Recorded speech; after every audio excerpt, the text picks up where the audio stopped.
Programang ito ay rated SPG, striktong patnubay at gabay ng magulang ang kailangan.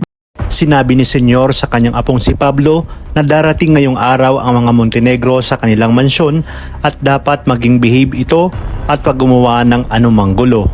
Dito rin na pag-alaman ni Senyor na pinopormahan pala ni David ang kanyang apong si Catherine, kaya pala mainit ang ulo ni Pablo. Samantala, nagustuhan naman ni Catherine ang inihandang pagkain ni Tinding. Dito na rin sila nakapag-usap tungkol sa mga apo ni Tinding. Ayon kay Tinding, gusto niya sanang magkaapo ng babae pero hindi siya binayayaan.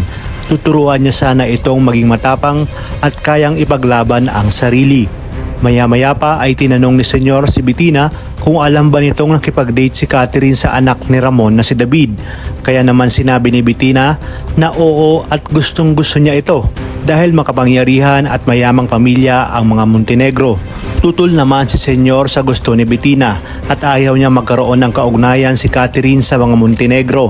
Alam niya umano ang mundong ginagalawan ng mga ito at ayaw niyang maging sunod-sunuran si Catherine sa mga Montenegro.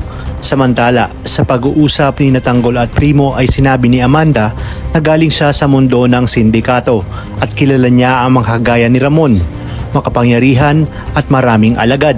Kaya kung makikipaglaban si Tanggol ng mag-isa ay hindi ito uubra, maging ang kanyang tapang ay wala ring magagawa. Ayon kay Tanggol, alam niya naman umano, ngunit hindi siya matatahimik hanggat hindi niya nabibigyan ng katarungan ang pagkamatay ni Mokang.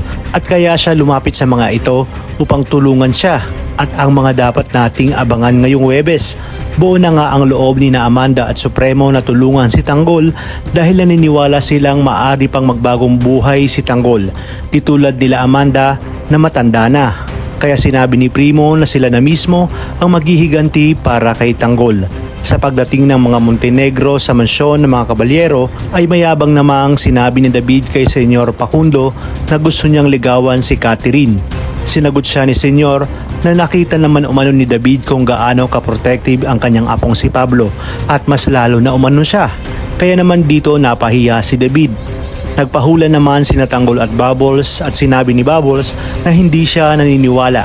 Ngunit tinuloy pa rin ito ni Tanggol at napag-alaman niyang magiging maganda ang kapalaran niya at yayaman nga siya at meron umanong isang babaeng may lihim na gusto sa kanya.